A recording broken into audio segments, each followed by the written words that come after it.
Hi guys, welcome to my channel. In the last video, I talked about some introductory things about Google Earth Engine and how to get started with it. In this video, I'm going to talk about some coding with Google Earth Engine and how you can calculate NDVI or other indexes from Sentinel or Landsat imagery. So today we are going to use the Sentinel-2 imagery to calculate NDVI. So as you may know, NDVI is a really important index which can calculate vegetation, and through this we can do several research like land use, land cover, or understand the quality of vegetation across space. So to get started with Google Earth Engine and calculating NDVI, so if you want to calculate it in a certain area, then you must have a Shapefile of that area so that you can calculate it in that particular area. So first of all, go to Assets and then go to New and then select Shapefiles. And after that, you can go to Select and then it will open the directory of your computer. And then you can select the shapefile that you want to import. Select only these 5 files.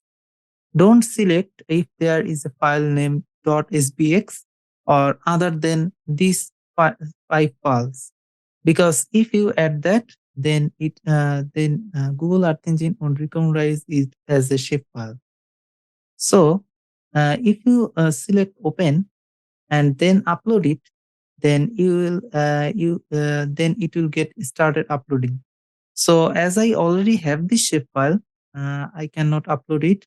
So if you upload it and then then click upload, then you will find that there is a task in the taskbar, and you will find that there is something called ingest table is getting started in taskbar, and you need to give them a second. Then it will be popped up as a blue color, and if you refresh the assets, then you will find your shapefile here. So to get started to calculate NDVI on that shapefile, you need to import it. So go to the shapefile that you have imported and then click on this arrow button, and you will find the shapefile has been imported in your code. It is imported as a default name table. So now we are going to input the cloud masking function of Sentinel-2. So this is a default cloud masking function of Sentinel-2 that has been developed by Google Earth Engine developers. So you can find it in the Sentinel-2 data description. So if you search Sentinel-2 and go to the Sentinel-2 data description and open it in a new tab, then you will find it at the bottom of the page. You just need to select the masking function and then you can copy it and then you can paste it in your code. So now that we have pasted the cloud masking function, then we need to input the satellite imagery as a variable. So first of all, we need to write for which indicates the variable, and we have taken a variable named dataset, and then we need to write e.image collection to get the Sentinel-2 data. You can also find this information in the Sentinel-2 imagery. So as you can see, it has already been demonstrated here. Then you need to filter bounds the table. That means that you need to, you are indicating that you are only going to work on that particular shapefile. And after that, you can do the filter date to filter the dates. So if you, so it has been filtered from this January to December of 2021. And then you need to filter for cloud pixel percentage. So I have selected 1. So that means that the tiles that have less than 1% cloud pixel percentage will only be taken. And after that, you need to set a variable named Sentinel data that will import the cloud masking function that we have copied before. So the function name is mask to clouds. So we use the variable dataset and input it as a map to input the cloud masking map with map function. And after that, we are going to take a new variable named Sentinel, and then we are going to mosaic the Sentinel data. Mosaic means that in a particular area, the Sentinel-2 image collection will take only the best quality image in that area. And you can also use mean here, or mode, or median, or any kind of statistical thing. So that so if you change it, if you call it a mean, then it means that in a particular area, all the data that are available will be averaged, and then the data will be described. Now that we have already uploaded our data and shapefile, now the data is ready to calculate NDVI. So first of all, you need to identify a new variable called NDVI, and then you need to take the variable at the top, which is the Sentinel, and then you need to use the normalized difference function, which will calculate the NDVI. So for this, we need to select the band 8 and band 4 of Sentinel-2. The band 8 is the near infrared band, and band 4 is the red band.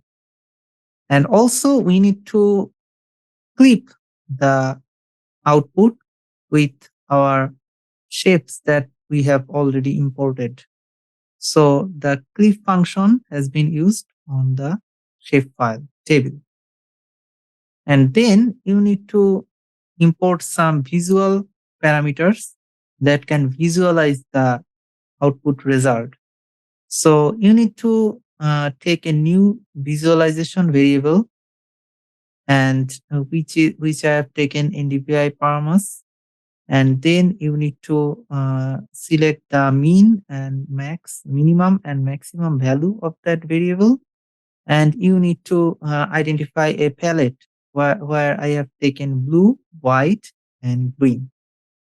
And after that, you can use the map.addLayer function to visualize it in your map.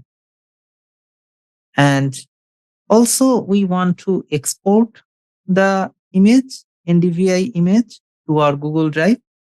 So to do that, we need to use the export.image.toDrive function of Google Earth Engine. And in that function, there are several parameters, like you need to identify the image that you want to export.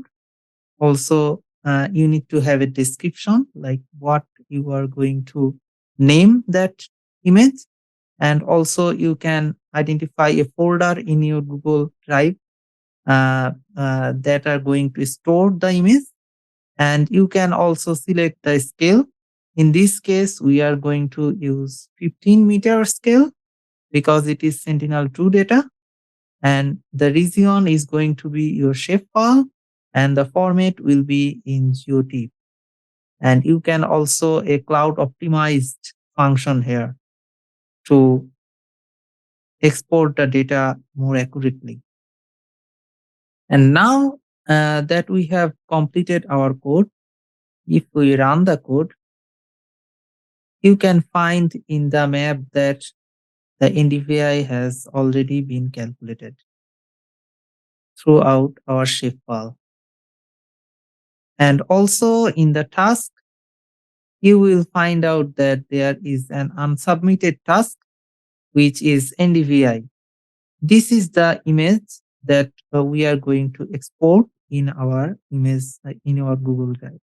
So if you click run and then run,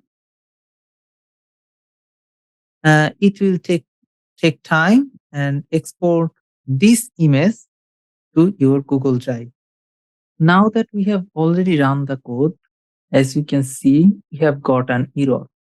The error is that export too large specified pixels, but the max pixel is this. So that means you need to specify a larger amount of data to export because this is actually a really large data.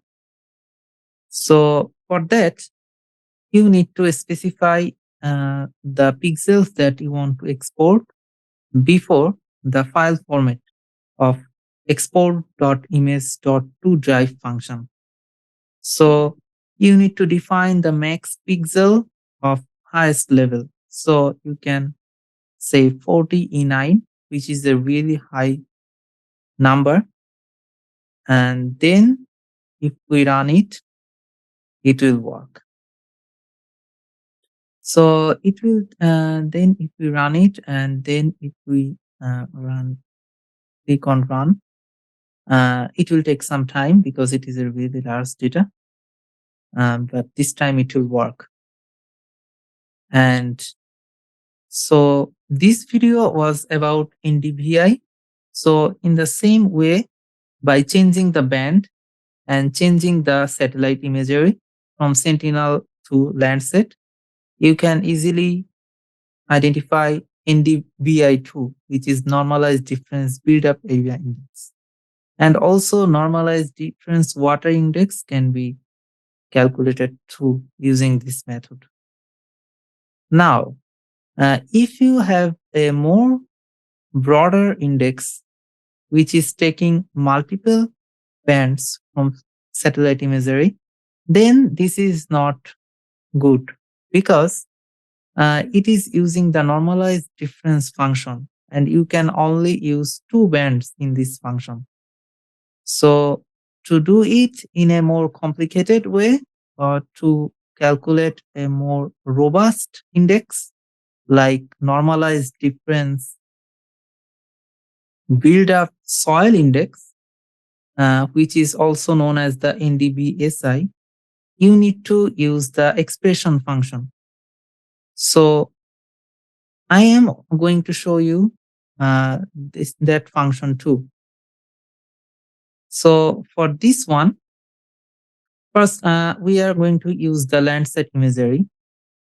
And first of all, just like the previous on calculating the NDVI, we need to apply the scale factors and also we need to apply scale factor to use Sentinel Landsat-8 imagery level 2. So you can file this scale factor in the Landsat-8 description. So if you search for Landsat-8 here, then you can find the Landsat-8 level 2 collection 2 tier. And if you open it in a new tab and go to the bottom of the page, you will find these scaling factors that is requires to run Landsat-8 level 2 data in Google Earth Engine. So you can just copy it and then paste it in your code. And after that, we are going to take a variable named dataset and we are going to define the data that we are going to use, the image collection, which is Landsat level 2, Landsat-8 level 2. And then we are going to filter bounds the table, the shapefile that we have imported as table. And then we are going to filter date, which is again from this, January 2021 to December 2021.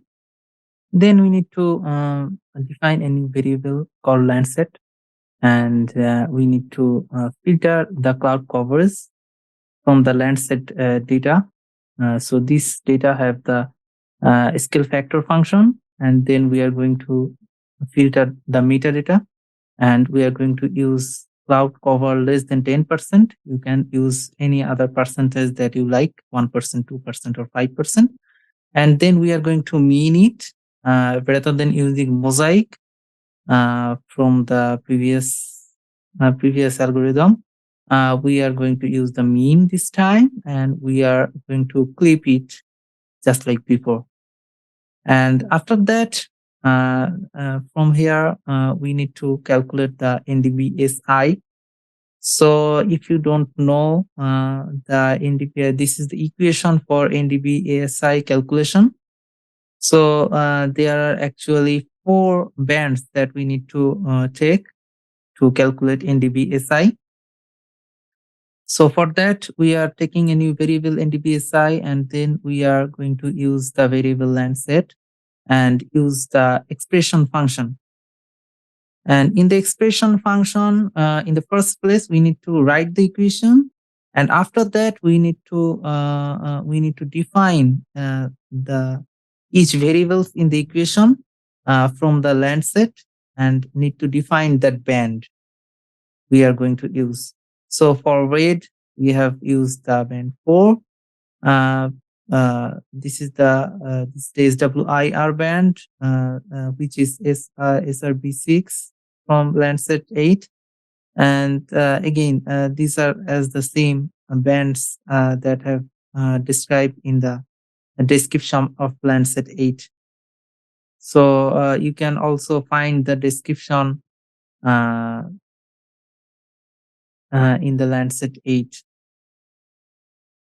description page. If you go to the image if you go to the bands, then you will find the band name and the description of the band.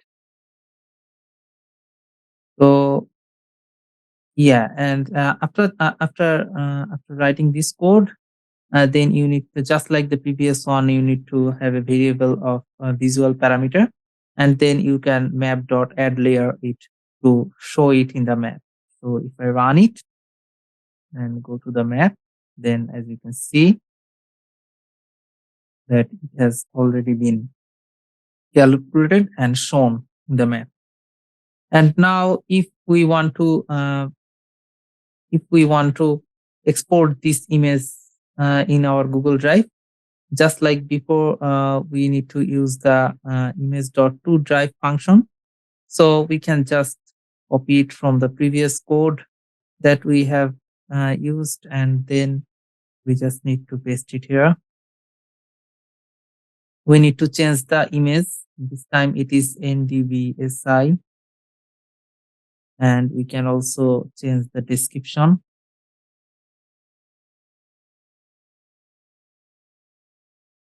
And then we need to change the scale, because this time we are using the Landsat-8 imagery with a 30-meter resolution. And also the other things is basically the same. So if we run it now and go to the task, we can see that there is a NDBSI unsubmitted task. And then if we run it, it will be added to the task, and it will start exporting the data to your Google Drive. So that is the final part for this video. Thank you very much for watching. And if you want to know more about Google Earth Engine and also ArcGIS Pro, using Python in ArcGIS Pro, or anything about anything about research or publication, then please subscribe to my channel and ring the notification bell so that you can find out when I'm going to upload new videos. Thank you very much for watching.